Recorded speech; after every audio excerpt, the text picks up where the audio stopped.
Welcome to JLM Unplugged, a podcast about Olim for Olim. I am Gaby Danieli. And I'm Michal Kohn. We are Aliyah Coordinators for the Jerusalem Municipality. We are here to assist and navigate Olim in their Aliyah journey from the initial planning to final landing and beyond. Join us as we bring you life stories, experiences, and special guests that you know and love here from our capital city. JLM Unplugged. JLM Unplugged special episode with someone who's very dear to us. My colleague Michal Kohn. We work together in Jerusalem Municipality in the Aliyah Integration Office. We help Olim, we assist Olim, we navigate Olim through everything from the bureaucracy to like water bills to finding jobs, employment, unemployment, whatever you can imagine. We have a special guest here with unbelievable amount of stories for Olim, about Olim. Jerusalem Unplugged. 3, 2, 1, here we go. Michal Cohen, how are you doing today? Thank you so much for joining us. Hello. This is awesome. Sure, this is very informal for us because we see each other every single day for about like 10 hours a day. A little too much time. A little too much time. But definitely I'm so happy because every morning I do have my coffee ready for me. We have the bouncing ball in the office. We have an amazing office. Very welcoming. Okay. Tell us a little bit about you. Where you from? What's going on? Aliyah, you've been here longer than I have. Yeah, underratedly. Yeah, underrated. Living in Israel, that is. In the Aliyah office, a little bit different. Right. I'm already a Saba here, like a grandfather. Mm-hmm. What is it, 6 hair. months? 10 months. We're reaching 10 months. Okay, tell us about New York girl. Yeah, 5 towns girl, actually. 5 towns. We're Cedarhurst. Yeah, Cedarhurst, Woodmere, Lawrence. Wow, look at that. Yeah, I So think how'd you end up in the land of Israel? Very good question. Right? That's a good question. I actually never thought of Israel growing up. Right. I didn't go to a particularly Zionistic school, didn't go to a particularly Zionistic camp. Right. My family went to Israel a few times, but it wasn't necessarily like a topic. Right. And then eventually I chose Harova as my seminary. Hold on, Harova. what school did you go to in the 5 towns? Went to Hafter. Hafter. Yeah. That's a Hafter Hawks. Yes, Look exactly. at that. You know your that. stuff. You know your Yeah, stuff. Hafter Hawks, yeah. Yeah. Sarah Chick Tournament. That's where I got it from. Whatever. That's like the NCAA for Jews in America. You know your stuff. Yeah. So from Hafter, you went to Harova. Okay, why Harova? Right. It's a good question. I think honestly I landed there by chance, more or less, which is pretty crazy because it was super influential Right. in my Aliyah and even just how I'm here today. I think every single step that I took was started from Harova. I think Harova was definitely the start to all of it. Okay, so people don't know Harova is a seminary in the old city. Yeah, in the old city. Very Zionistic. Very, very Zionistic. Some say too Zionistic. Okay. There's no such thing as too Zionistic. There's no such thing. 3 times a day we pray for Tzion. Right. Right, so that's great. Okay, so Yeah. you get here at age 18. Yeah. Fall in love with the land, probably. Yeah. Fall in love with the Torah that they're teaching in the seminary. Yeah. And then what? Well, I came and automatically I met a lot of girls that were just really good people. Right. And I vibed with them. I felt like very comfortable and at home with them. And I think that was a huge part of it. I think Right. coming and automatically feeling at peace because I can say living in the 5 towns, it wasn't so simple for me. Okay. I grew up in like a single family household. Right. My dad passed away when I was in high school. Right. There was a lot of changes. And I think that for me, in a sense, I was looking for a fresh start. Right. I didn't know what that fresh start was. Right. I was actually enrolled in Queens College before I went to Harova. Wow. And I can tell you that I didn't feel confident in that decision. Yeah. It didn't sit right. But for Right. me, I was like, well, what's the other option? So Right. that Except was for my the plan. free credits that you get, that Yeah. 1 year full credits Exactly. off. Yeah. Yeah. And I came to Harova, and I think very quickly things started to change internally. Right. And I was like, wow, I think Israel's an option. And I don't know how I never thought about that. Wow. At what point do you think at Harova you were inspired to say, you know what, maybe I'm going to be an Oleh Chadash, Yeah. Oleh Chadasha? There were a lot of quiet nights in the old city where I Right. would kind of just like find my way around, either go to the Kotel or just walk around at night and Right. just the quiet, beautiful noise of the old city at night, Right. the music, the people walking around, all that kind of stuff. I think for me, I felt really at peace and I felt like, wow, like I've never experienced this before, honestly, Right. like sadly to say, like Wow. this is a new feeling for me and it feels incredible. And I think Right. those moments, just like adding up day after day, all those Okay. moments of feeling like just so No, at peace totally right. and so at home, I think it really helped me make that decision. Okay, and after Harova, what happened? So This is where the story really yeah, begins. this is where it gets interesting. I never thought I was making Aliyah, like I said. Right. I came just for 1 year. Yeah. And at a certain point, I think before we went to Poland, I decided that I wanted to make me laugh. It's great. We can make her laugh. This is what we do. All Olim. We always got to laugh. Yeah.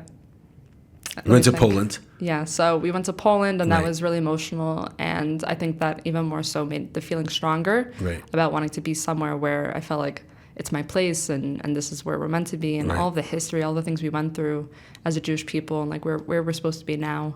I think that strengthened over time. So at that point, you decided At that point, I knew for sure. that you're leaving America. No Yeah. more. Not looking back. Yeah, and actually, Goodbye, USA. when I made Aliyah from within Israel, Right. I didn't go back to America. So I had whatever I brought for the year, whatever clothing, whatever Okay. small things someone who's 18 years old needs, Wow. which is not much. Yeah. And I just stayed. I didn't go That's home. surprising from a girl from the five towns. Yeah, Like, I don't right. like stereotypes. I'm different. But this is like, wow. Yeah, yeah. So I stayed, and it was incredible. And I dove right in. I went Right. to Shirut Lomi. I was at an elementary school, and it was really sweet. I bettered my Right. Hebrew there because you have Okay. little kids, and they make fun of you, but Right. it's a little bit less intimidating because, they're 7 years old. So what was the Shirulimi type? What was it called? I worked at an elementary school called Zalman Aran. Okay, was Actually, that? a lot of Olim end up doing their Shirut Lomi there. Okay. It was really sweet. I was like a teacher's assistant. Okay. I think mainly that year for me was just about feeling the love from like all Right. these little children, all these Nice. Israeli kids, Oh, like cute. not being exposed to that Right. kind of environment anyways, because why Right. would I? I'm only 18. Yeah. And bettering my Hebrew, and just, I think like every night I would go to a different event in Jerusalem. Oh, wow. I would like find, the beer festival, and I would Nice. go. Or I'd find a different event on Facebook, and I would go. And Right. I was obsessed. Like Right. I was like, I need to find out like everything that goes on in Jerusalem. Like I'm there. And Okay. I was that person. My friends knew like, we want to go out. Like, let's ask Michal, where do we go? Nice, awesome. So you're Yeah. like the map. Yeah. You were like at the time say the WhatsApp so. group. Yeah, They had WhatsApp exactly. back then. Yes, I did. I don't think know, so. right? I think so, right. Why not the army? Because I know That's a when good we, question. like in our office, for example, we have a lot of girls who do go to seminary and from Morova. And they're always in debate, do we serve as religious Orthodox girls or less Orthodox? Or do we do Shirut Leumi? Right. So what was it like? Did you have that dilemma? Or I really did. I Okay. really did. I think there were points where I really wanted to do the army. I think my year in Right. particular, it wasn't so common for girls to go to the army, especially Right. from Harova. Okay. Girls were nervous. Like, is there a religious like miskeret? Is there a framework? Will I like have a hard time religiously? Right. So I think for me, I was like, you know what? I'll do Shirut Leumi. I'll be with kids because I really wanted to, Right. be experiencing that world. Right. And I wanted to be a part of the culture a bit more. And I felt Right. that if I was in the army, it would be more isolated. Right. But if I do Shirut Leumi, I can do my part, but I can also, my first year in Israel, really feel like a part of the society and Right. really get to go out and meet everyone and go to different events. Right. I could say, though, to this day, Yeah. I kind of wish I took a bit more time Yeah. on that Okay. decision. And there's a part of me that, especially Pilot now. Michal. She wants to be a pilot. Right, I wonder what I would be in the army. Yeah, that'd be interesting. What do you think you would serve in right now? If you had the choice Good to question. serve. Well, there's something called a mashachitash, which is essentially a social worker in the army. Okay. No surprise, I'm a social worker now, unofficially. Okay, So right. I think that was something that would have interested me. Yeah. Right. Just to look out for the soldiers and make sure that they're getting everything they need. And Right. it's a hard process. Especially October 7th, Yeah. what yeah. they're going through. And I think after October 7th, Right. you have people going into Miluim. You have women and men, not just men. Right. And there's a part of you that's like, wow, like, I want to find my part in this. I want to give. Right, And 100%. I found my ways, and I volunteered, and I'm very happy I did. And everyone can find their ways at the end of the day. Right. Yeah. It's interesting. We had a story, I don't know if it was pre-Olim or Olim listening. A girl who was in a seminary, unnamed, who the seminary not necessarily promoted to going to serve in the Israeli army for, I guess, religious reasons or whatever, and she wanted to come serve. The advantage that she had is that she actually made Aliyah after graduate school. Mm-hmm. So she went to like an older girls' seminary, and post-October 7th, she felt that she wanted to contribute more. Mm-hmm. And because she did pre-med and then graduated she veered off to social work in the Wurzweiler Social Work School, which we will get back to in this episode. Very important. We definitely have to get back to that. And she enlisted. Wow. She enlisted into the army. She got her tzav rishon. Never followed up afterwards. Maybe I should. Maybe you to should. see what happened with that. But yeah, it's kind of interesting. to see where that took her. Yeah. And things are changing, and everyone feels they want to add different, from all different spectrums. So 100%. Yeah. And then definitely we have the soldiers the lone soldiers.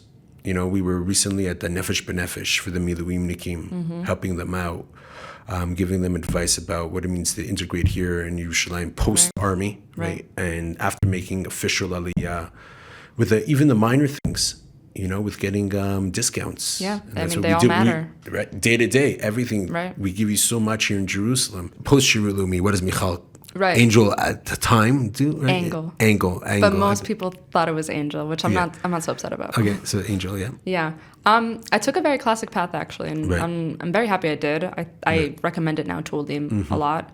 I did Shirut Lumi, and then I did Mechina, which is a preparatory year before you start university. You basically learn in Hebrew. You also have Opan classes at the same time. You take university courses, and you meet a lot of Olim that are in the same position as you. Right. What did you study in Hebrew? At Hebrew U, after I did Mechina, I studied social work. Okay. Yeah, and that was a challenge.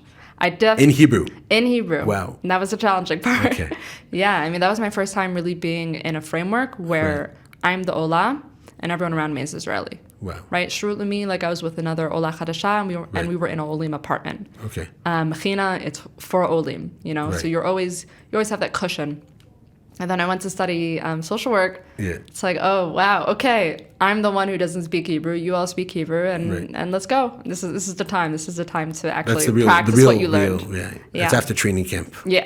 That's it. They send you full out to the sadir of the reality. And it was challenging, but it built me up. It built me up, and I think everyone needs to go through that. Okay. It's not going to be easy, but it's worthwhile, and I think it really builds you as a person. Right, so why do you tell all the Olim who think, okay, we're literally coming to the land of milk and honey? Yeah. We do give you, the Israeli government gives you tons of benefits. The Jerusalem Municipality, non-stop, the Sal Yerushalayim. Thank God, there's our office, there's the Projektorim in different languages. You know what? Our office didn't exist when I was on Ola. Wow. Oh, wow. Yeah. So that would have helped you for sure. It would have helped me a ton. I'm a little bit jealous of the Olim now. Right. But yeah, so I'm happy so that all the different, resources that we give. But what do you say to those Olim who, they think they're landing in, literally, it is paradise compared to first pioneers or our stage of making Aliyah, but that they have to integrate also. Yeah. What advice do you give them for that? How do you prepare an Olim for that? Right. This was actually one of my topics for a paper that I did for end of a class, a big paper, because I really, the topic of Olim just genuinely really interests me, and integration, before I even started this position. Of course, why would you move from the 5 towns to Jerusalem, Great question. But for me, so I had this paper, and I Dafka specifically wrote about that, about what it means to struggle with two identities. You have your own Anglo identity or wherever you came from, and now you're trying to integrate into this new identity, and it's really hard. And especially depending on what age you come, it's really difficult. I think the younger you are, the easier it is. Definitely. Especially from just my own personal experience. Right. But it's a struggle. But I think it goes in waves, right? I think that there are times where you're like, I need to be as Israeli as possible, and I'm listening to only Omer Adam, right? I'm done with my, English music. But then there are times where you're like, I just want to talk to friends in English. Right. I can't do it anymore. They don't get me. Right. There's some words that you cannot express in Hebrew that you can express in English. Right. That's true. Which one? We're unplugged, not unfiltered. So I'm going to watch more. Okay, we'll keep it kosher. Yeah. But there are times where you're like, you know what? I don't need to push myself too hard. It's already a big deal that I moved here. Right. I'm on a different continent. It's huge. I'm trying to get my life together. Again, even just separate from Aliyah, you're either in school or you're working or you're trying to get married. These are just everyday struggles that are already difficult as they are. So coming here, I think part of it of cutting yourself some slack, knowing that it's okay. You can have also Anglo friends, and if there are some days where you want to just hang out with Israelis, go for it. And it's I think for me a big part of it is just cut yourself some slack. Let yourself decide on whatever day it is how Israeli you want to be. Just go with the flow. Exactly. And with don't time, forget, Yerushalayim is also the biggest city in Israel that has Anglo-Olim speakers. Majority of Olim to Yerushalayim itself are English speaking. Yeah, I can tell you that on my specific bus line, I hear English way more than I hear Hebrew. Right. And there are days That's where I'm not the 15. That's definitely one of them. Okay, but 15, I mean, definitely. 13, 18, Yeah. you name it, anywhere that's kind of near the city or Katamon or Javi, all Right. those Anglo neighborhoods, Right. it's like all you hear is English. And there are days where you're like, oh my God, I moved to Israel. Why am I Right. hearing English? Yeah, But then there are yeah. days where you're like, oh, this is nice. I'm going to eavesdrop on their conversation. You know? Right. That's actually good. Yeah, I've done Yeah. that a few times. And then you have the Olim, and this actually happened to me yesterday. Yeah. It's cute. I love it. This is Yeah. the best. And it happens often where they'll speak to you in Hebrew. Right. I look a little bit Israeli, so I Right. understand Just why a it little happens bit, to me. right. Just a little bit. Michal. No one can see she's wearing sandals. I am. No. But, you know, she asked me in a very American accent, but in Hebrew, Right. saying like, Slicha, ifo hakav hazeh, or whatever. You know, and like as being an Ola, I understand like it's embarrassing when someone answers in English, or Right. you know what, you want to try practicing your Right. Hebrew. So then it's, So you it's pretty answered cool her- that I got to a point Yeah. where I answer her in Hebrew. Nice. With my as much of an Israeli accent that I can muster up. Right. I think an Israeli will know it's not so Israeli, but Right. she definitely thought I does- was Israeli, nice. which Yeah, is great. awesome. That's when you know you made it. Right. And just giving her, you know, direction. And I think that's what we do with our job too. You know, it's Right. like I'm on my way to work and I'm giving an Ola direction. You know, I'm helping her. I'm helping her feel that she's not alone and that like, you know, she got on the wrong bus. Like, it's okay. You know, Right. we'll figure out how you should get to where you're going. And then you get to work and it's like, you get to continue doing that. And there's something so special about it, you Right, know? definitely. And it's like, I study social work. And Right. some people ask, you know, you study social work, but now you're in a municipality job. Like, Right. what happens? And it's like, no, actually, like, they're so intertwined. Right. Like, to be a person that knows how to hear people and their struggles and to Right. really show them that you're there for them and like show them the tools and the strength that they have. Like so many Olim don't realize that they have what it takes. Like Right. the fact that they made Aliyah and they came here. That's super courageous. Yeah. Leaving everything. Exactly. Right. Like they already did the big stuff. Like you're here, like you're gonna take care of it. And we're here. Right. We're here to help you. You're not Definitely. alone. We're holding your hand. Exactly. We're holding your hand, but we're gonna slowly We're gonna let it let you go soon. Yeah, exactly. Because you know you need it. You Right. need to. We're here for the soft landing, but you're gonna start running soon. Yeah, and we're here always. Right. You know, if you have a question, we're not gonna let you. You know. Right. Yeah. So after your studies, okay, and this is what most people say. Okay, like I go to school in Israel, I did Right. the Aliyah, I did the Shirut Leumi army, then real life hits. Yeah. It's like no longer. That's And the then hard part. Gotta You're find a not- job. Exactly. How am I gonna make it? Yeah. You know, especially a lot of people who used to work in the States and now come to live here or whatever, wherever you're coming from, Canada, Europe. How are you gonna make it? So you had it easier because you already started I had your it a lot education. easier, thank God. But so what'd you do next? So the next thing I did was look for a job. You know, and it's Yeah. hard because How'd you do that? I can How do tell you look for a How job do you in look for- Jerusalem? What a great question. Right, so many people are asking. Yeah, they do. They do. Yeah, I First of spoke to all, Anola last yeah. night. She's like, "Yeah, I'm moving in like a month." I was like, "Okay, that's great. What are you planning to do?" Like, she's like, "Yeah, but I have no job." So I said, "Okay, no problem." Like, you know, thank God, like today the municipality like has the employment services, Right, a lot of like different resources. programs. Michal can tell you, name them. I don't know them all by heart. There's different programs that help you develop This your. is why we work together. Yeah, this is where we work together. You know, special colleagues. They know everything. So it's like an encyclopedia that I could just turn to. But then in reality, I told her, listen, there's two options. Either you start looking for a job now, and when you land, you don't have to worry about it. Or you could just get settled in, feel relaxed, Right.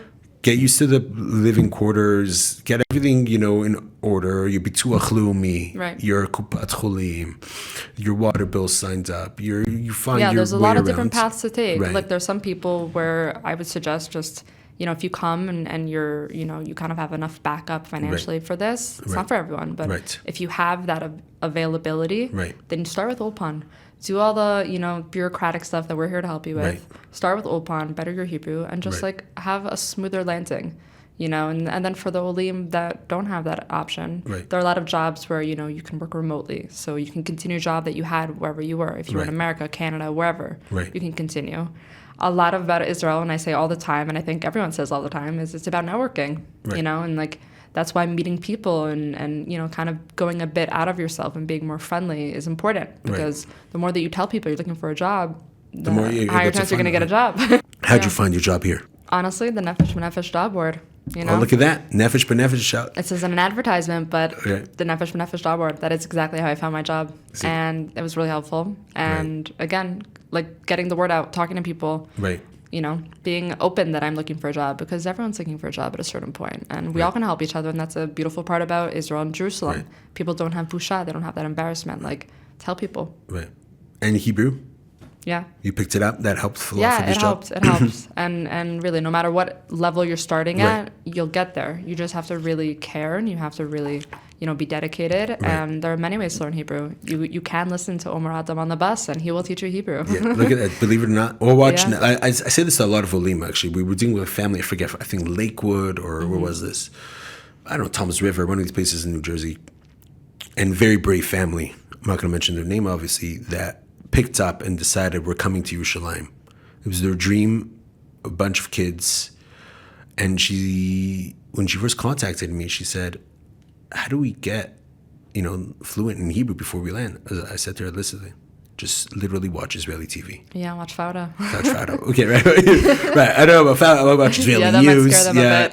Updates you, whatever it is. Just watch everything you do in Hebrew. Yeah. And you'll just pick it up. Literally pick it up. Like, thank God, I was blessed. My parents spoke Hebrew at home. And literally that helped me also for this job. Yeah. Opened up doors. It really opens up doors. Like Right. every language opens doors in general, but especially here. Yeah. making No, it- I think overall our office really recommends and really heavily recommends learning Hebrew. Right. Like you got to go through that. Right. And for anyone who's nervous, look, there are jobs in English. There Right. are jobs that they want someone who speaks English. Right. There are remote jobs. There are jobs that are based Definitely, in America, right. but you can, so Right. there definitely are opportunities for people who Right. are, on their journey to learning Hebrew. There's definitely what to do. Right. And a lot of Israelis, especially those in Jerusalem, they're aware that there are Olim in Jerusalem. Right. They're Yeah. not living in a bubble. They know that you Right. guys exist. Yeah. And they know that you're looking for a job, and they know you have a lot of skills, right? Right. They don't forget that. And they want that. They really love it. Don't forget, most Yeah. Olim who are coming here post the age of 21, 22, you're kind of at an advantage because in the Israeli family that we are, at 22, they just finished the army. They didn't even Right. begin studies. And over here, those who already graduated at university, you're kind of ahead of the game, You definitely are. which is definitely great. Yeah.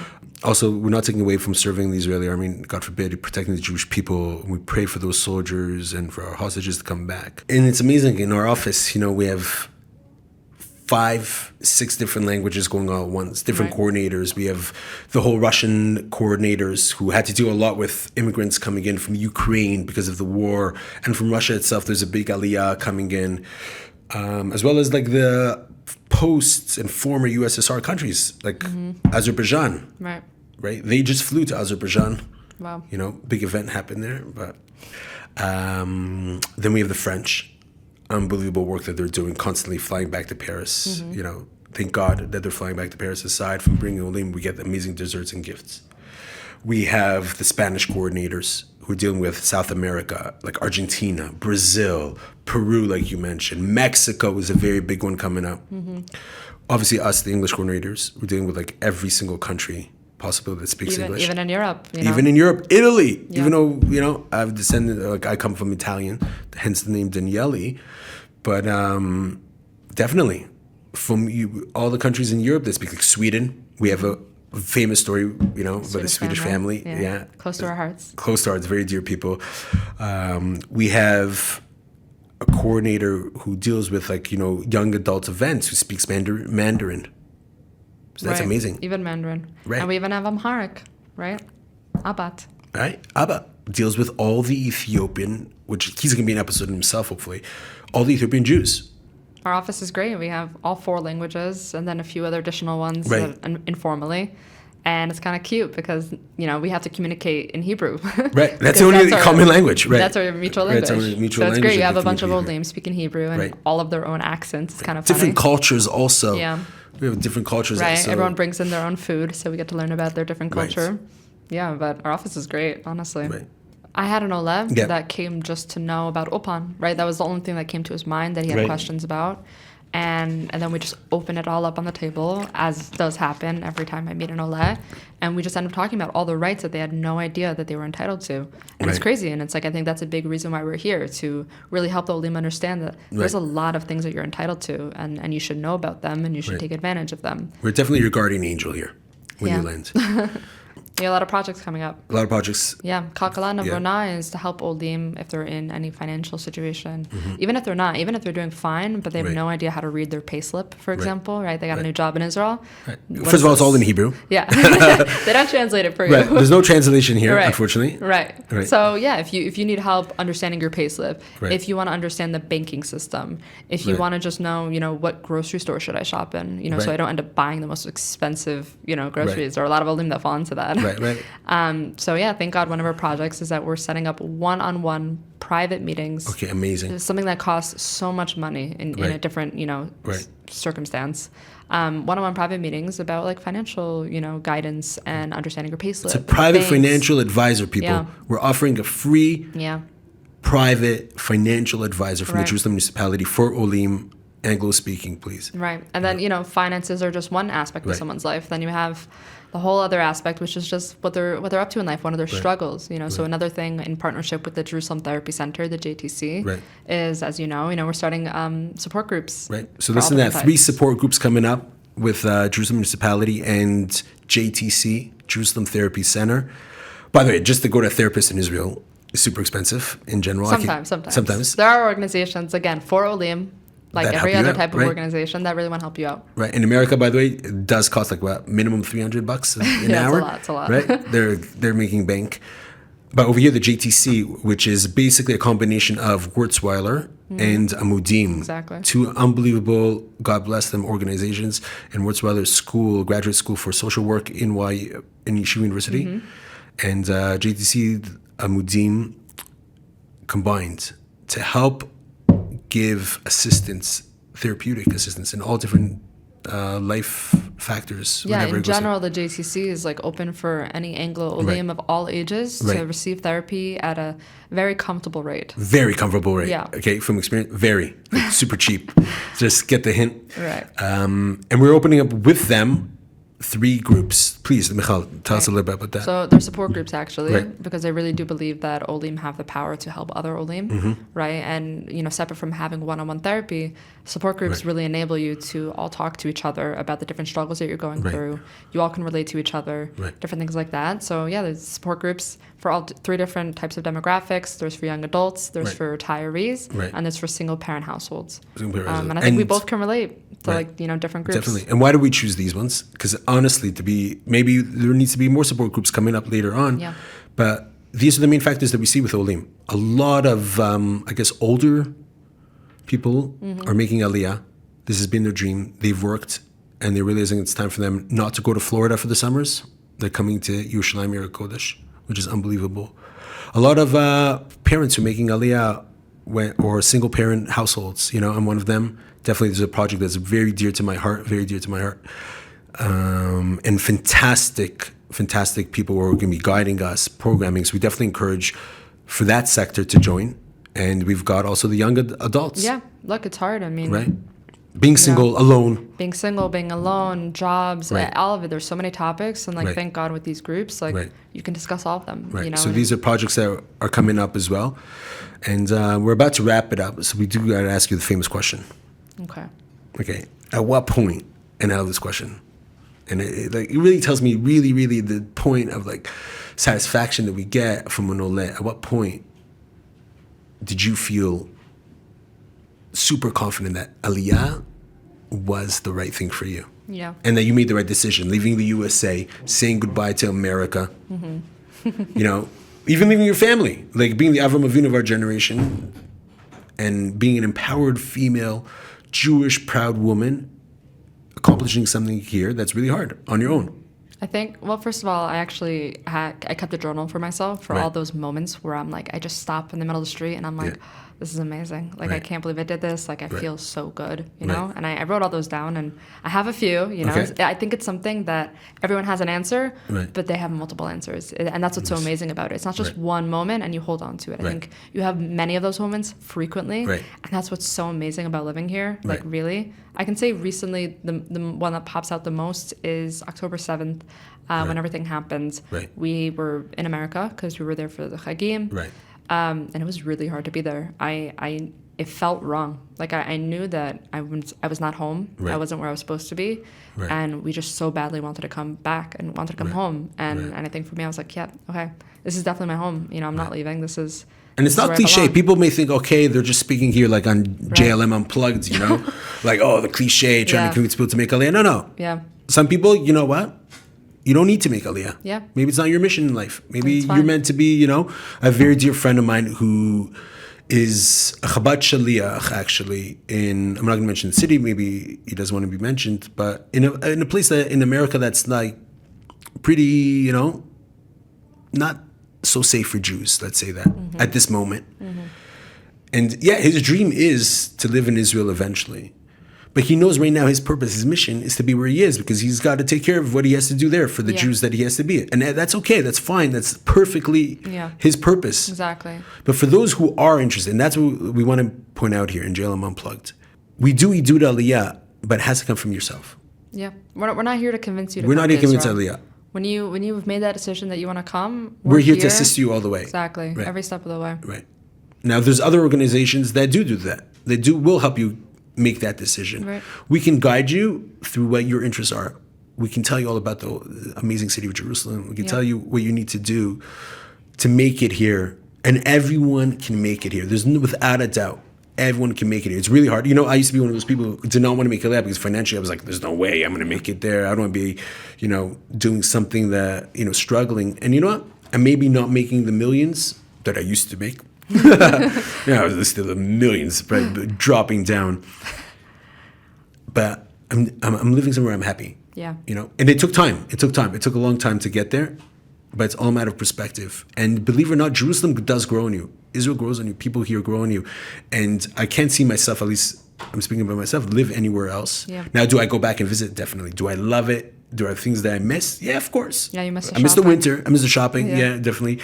I miss that cold, crisp weather sometimes. But we do get that in Jerusalem also. We got that. That's why I'm not moving anywhere else other than Yeah. Jerusalem, you know? Like, I have family, friends in Tel Aviv, Netanya. They're like, oh, but the beach. I'm like, I love the breeze. Yeah. I love that natural air conditioning. Also, the beach is just a train ride away. Right, so. train right away. To get to Tel Aviv, this is what we have to do. To get to Tel Aviv from Jerusalem is about 18 minutes, people. A little more. A little more, okay. 18 minutes. I was thinking of like a matzah, okay. Okay, a little more than 18 minutes, you know? It's amazing. It's definitely doable. And even like people who are observant and orthodox, like, yeah, but I got to get work early. You know, they have a minyan on the train. They do. Yeah. They have a daf yomi on the train. Right. It's amazing. People like, everything's accessible here. Yeah. Jerusalem's the place. Yeah. One moment, Michal, one moment that sticks out in your mind in Jerusalem that you cherish.